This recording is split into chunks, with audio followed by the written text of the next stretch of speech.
नमस्कार मित्रों। REET online test series की अगली कड़ी में पेश है आपके सामने आज का टेस्ट संख्या 18, जिसमें हिंदी विषय के तहत भाषा शिक्षण, भाषा दक्षता का विकास और भाषा शिक्षण उपागम से संबंधित कुल 25 प्रश्नों को हमने शामिल किया है। एग्जाम के दृष्टि से बहुत ही इम्पोर्टेंट प्रश्नों को इस वीडियो में समाहित किया गया है, अतः वीडियो को अंत तक जरूर देखिएगा। चलिए शुरू करते हैं आज का टेस्ट। पहला प्रश्न है, मोंटेसरी के अनुसार भाषा सीखने का मनोवैज्ञानिक क्रम है। ऑप्शन ए पढ़ना, सुनना, लिखना और यहाँ पे बोलना पढ़िए। ऑप्शन बी सुनना, बोलना, पढ़ना, लिखना। ऑप्शन सी सुनना, बोलना, लिखना और पढ़ना। ऑप्शन डी होगा सुनना, लिखना, बोलना, पढ़ना। तो मित्रों, सामान्यतया भाषा सीखने का जो मनोवैज्ञानिक क्रम होता है वो होता है सुनना, बोलना और पढ़ना, लिखना, अर्थात शुभोपली। लेकिन यहाँ पे मारिया मोंटेसरी का संदर्भ दिया हुआ है। तो मैडम मारिया मोंटेसरी ने कहा था कि बच्चों को सुनना, बोलना, लिखना और पढ़ना इस क्रम में सिखाना चाहिए, अर्थात पढ़ने से पहले लिखना सिखाना चाहिए और लिखने के बाद पढ़ना सिखाना चाहिए। अतः इस प्रश्न का सही उत्तर होगा ऑप्शन सी। नेक्स्ट प्रश्न संख्या दूसरा देखिए, चक्रीय उपागम में सर्वाधिक बल किस पद पर दिया जाता है? खोज करने पर, प्रस्तुतिकरण पर, आत्मीकरण पर या उपरोक्त सभी पर? इस प्रश्न का सही उत्तर होगा ऑप्शन सी। सक्रिय उपागम में सर्वाधिक बल आत्मीकरण पर दिया जाता है। नेक्स्ट देखिए प्रश्न संख्या तीसरा, गांधी जी की बुनियादी शिक्षा प्रणाली किस उपागम पर आधारित है? गांधी जी की बुनियादी शिक्षा प्रणाली किस उपागम पर आधारित है? हार्वर्ड उपागम पर, प्रयोजनवाद उपागम पर, चक्रीय उपागम पर या मूल्यांकन उपागम पर? सही उत्तर होगा ऑप्शन बी। गांधी जी की बुनियादी शिक्षा प्रणाली प्रयोजनवाद उपागम पर आधारित है। नेक्स्ट प्रश्न संख्या चौथा, अर्थ ग्रहण की कुशलताओं के विकास के लिए सर्वाधिक उपयोगी होगा? वाचन करना, वर्णन करना, पठन कार्य करना, व्याकरणिक शिक्षण कार्य। मित्रों, चार ऑप्शन आपके सामने हैं, आप अपने सही उत्तर का चयन कीजिए। अगर आपको ज़्यादा समय चाहिए तो वीडियो को थोड़ा पॉज कीजिए और उसके बाद में अपना उत्तर सोचिए। यहाँ पे सही उत्तर होगा ऑप्शन बी, वर्णन करना। नेक्स्ट है पांचवा प्रश्न देखिए, किसी भाषा को पढ़ने और लिखने की अपेक्षा बोलना सीखना सबसे छोटी पगडंडी को पार करना है। यह कथन किसका है? रॉयबर्न, किटसन, मोंटेसरी, पार्कहर्स्ट। चारों में से कौन सा विकल्प यहाँ पे सही होगा? तो मित्रों, इस प्रश्न का सही उत्तर होगा ऑप्शन बी। किसी भाषा को पढ़ने और लिखने की अपेक्षा बोलना सीखना सबसे छोटी पगडंडी को पार करना है। ये बात कही है किटसन महोदय ने। नेक्स्ट अगला प्रश्न देखिए छठा, ध्वनि, शब्द एवं वाक्य रचना का ज्ञान हिंदी शिक्षण में किस उद्देश्य के अंतर्गत आता है? रचनात्मक उद्देश्य, सृजनात्मक उद्देश्य, ज्ञानात्मक उद्देश्य या कौशलात्मक उद्देश्य? सही उत्तर होगा ऑप्शन सी, ज्ञानात्मक उद्देश्य। नेक्स्ट सातवां प्रश्न है, किस उपागम को इकाई योजना उपागम भी कहा जाता है?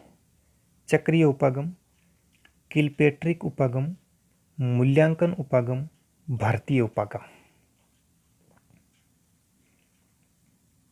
सही उत्तर होगा ऑप्शन ए, चक्रीय उपागम को योजना उपागम भी कहा जाता है। नेक्स्ट आठवां प्रश्न है, भाषा का शिक्षण कैसा होना चाहिए? औपचारिक, अनौपचारिक, निरौपचारिक या उपयुक्त सभी? तो मित्रों, भाषा का शिक्षण होना चाहिए अनौपचारिक। यहाँ पे ऑप्शन ब सही होगा। नेक्स्ट नवा प्रश्न देखिए, संबंध अपेक्षित योग्यताओं का मूल्यांकन अध्यापक किसके आधार पर करता है? संबंध अपेक्षित योग्यताओं का मूल्यांकन अध्यापक किसके आधार पर करता है? प्रश्नों के आधार पर, पाठ्य पुस्तक के आधार पर, या पाठ्य वस्तु के आधार पर, या अपने अनुभव के आधार पर? सही उत्तर होगा ऑप्शन सी, पाठ्य वस्तु के आधार पर। संबंध अपेक्षित योग्यताओं का मूल्यांकन अध्यापक संपूर्ण पाठ्य वस्तु के आधार पर तय करता है। नेक्स्ट प्रश्न संख्या 10 है, पठनारंभ में कौन सी क्रिया पहले करने चाहिए? चित्र विश्लेषण, शब्द विश्लेषण, ध्वनि विश्लेषण, अर्थ विश्लेषण? सही उत्तर होगा ऑप्शन ए, पठन आरंभ, यानी पठन आरंभ करने में कौन सी क्रिया पहले करनी चाहिए? तो यहाँ पे सही उत्तर ए, चित्र विश्लेषण। नेक्स्ट प्रश्न संख्या 11, भाषा शिक्षण के किस उपागम के अंतर्गत पाठ पढ़ाते समय शिक्षार्थियों को भाषिक तत्वों के ज्ञान और प्रयोग की क्रियात्मक शिक्षा प्राप्त होती है? पाठ संसर्ग उपागम, रचना शिक्षण उपागम, उपयुक्त दोनों, या इनमें से कोई नहीं? मित्रों, इस प्रश्न का सही उत्तर होगा ऑप्शन ए, पाठ संसर्ग उपागम में पाठ पढ़ाते समय शिक्षार्थियों को भाषिक तत्वों के ज्ञान और प्रयोग की क्रियात्मक शिक्षा प्राप्त होती है। नेक्स्ट प्रश्न संख्या 12, इनमें से कौन सा भाषा शिक्षण सूत्र गेस्टाल्ट मनोविज्ञान पर आधारित है? कौन सा भाषा शिक्षण सूत्र गेस्टाल्ट मनोविज्ञान पर आधारित है? ज्ञात से अज्ञात की ओर, सरल से कठिन की ओर, मूर्त से अमूर्त की ओर, या पूर्ण से अंश की ओर? तो मित्रों, इस प्रश्न का सही उत्तर होगा ऑप्शन डी, पूर्ण से अंश की ओर। जो भाषा शिक्षण सूत्र है वो गेस्टाल्ट मनोविज्ञान पर आधारित है। इस सूत्र में क्या होता है, इसमें पहले पूर्ण रूप से विषय वस्तु को बालक के सामने पेश किया जाता है और उसके बाद में उसको छोटे छोटे टुकड़ों में, खंडों में पेश किया जाता है। तो इस प्रकार ये शिक्षण सूत्र गेस्टाल्ट मनोविज्ञान पर आधारित है। नेक्स्ट प्रश्न संख्या 13, भाषा शिक्षण का सिद्धांत नहीं है? रोचकता का सिद्धांत, क्रम भंग का सिद्धांत, पुनरावृत्ति का सिद्धांत, जीवन से जोड़ने का सिद्धांत? यहाँ पे इस प्रश्न का सही उत्तर है ऑप्शन बी, क्रम भंग का सिद्धांत। देखिए मित्रों, भाषा शिक्षण के विभिन्न सिद्धांत होते हैं। रोचकता का सिद्धांत भाषा शिक्षण का सिद्धांत है, पुनरावृत्ति का सिद्धांत भाषा शिक्षण का सिद्धांत है, जीवन से जोड़ने का सिद्धांत भी भाषा शिक्षण का सिद्धांत है, लेकिन क्रम भंग का सिद्धांत भाषा शिक्षण का सिद्धांत नहीं है। तो ऑप्शन बी यहाँ पे सही उत्तर होगा। नेक्स्ट प्रश्न संख्या 14, भाषाई कौशलों सुनना, बोलना, पढ़ना, लिखना का विकास किस कक्षा तक पूर्ण हो जाना चाहिए? कक्षा 3, कक्षा 4, कक्षा 5, कक्षा 8? कक्षा 5 तक, 5वीं कक्षा तक चारों भाषाई कौशलों सुनना, बोलना, पढ़ना और लिखना का पूर्ण रूप से विकास हो जाना चाहिए। नेक्स्ट प्रश्न संख्या 15, वाक्य विश्लेषण के शिक्षण हेतु सर्वाधिक उपयुक्त विधि है? वाक्य विश्लेषण के शिक्षण हेतु सर्वाधिक उपयुक्त विधि है? आगमन विधि, निगमन विधि, गीत अभिनय विधि या उपयुक्त सभी? तो मित्रों, यहाँ पे सही उत्तर होगा ऑप्शन ए, आगमन विधि। इस विधि के अनुसार अभ्यर्थियों को पहले उदाहरण दिए जाते हैं और उन उदाहरणों के आधार पर फिर नियम और सिद्धांत निर्धारित किए जाते हैं। अर्थात यह निगमन विधि की ठीक उल्टी विधि है। तो वाक्य विश्लेषण के शिक्षण हेतु यह विधि सर्वाधिक उपयुक्त है। नेक्स्ट प्रश्न संख्या 16, भाषा दक्षता कौशल का विकास किया जा सकता है शुद्ध उच्चारण के माध्यम से, शब्द रचना का ज्ञान कराकर, लिपि वर्तनी का सही ज्ञान कराकर या उपरोक्त सभी? तो यहाँ पे डी ऑप्शन सही होगा। भाषा दक्षता का विकास शुद्ध उच्चारण के माध्यम से भी करा सकते हैं, शब्द रचना का ज्ञान कराकर भी करा सकते हैं और लिपि वर्तनी का सही ज्ञान या सही जानकारी देकर भी हम करा सकते हैं। नेक्स्ट प्रश्न संख्या 17, इकाई प्रणाली के प्रणेता कौन है या इकाई प्रणाली उपागम के प्रणेता कौन है? जॉन डीवी, किलपेट्रिक, फ्रोबेल या मॉरिसन? सही उत्तर होगा ऑप्शन डी, इकाई प्रणाली उपागम के जन्मदाता या प्रणेता है मॉरिसन। अगला प्रश्न देखिए, इस प्रश्न के संदर्भ में कुछ व्याख्या की गई है, वो पढ़ लेते हैं पहले। मॉरिसन ने 1926 में यह उपागम दिया था जो कि गेस्टाल्ट पर आधारित है।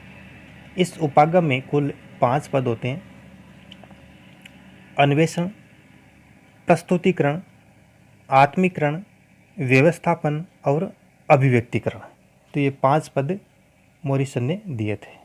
नेक्स्ट अगला प्रश्न देखिए, प्रश्न संख्या 18, लेखन एक शारीरिक क्रिया है जिसमें बालकों के हाथों को गतिविधियां करनी पड़ती है।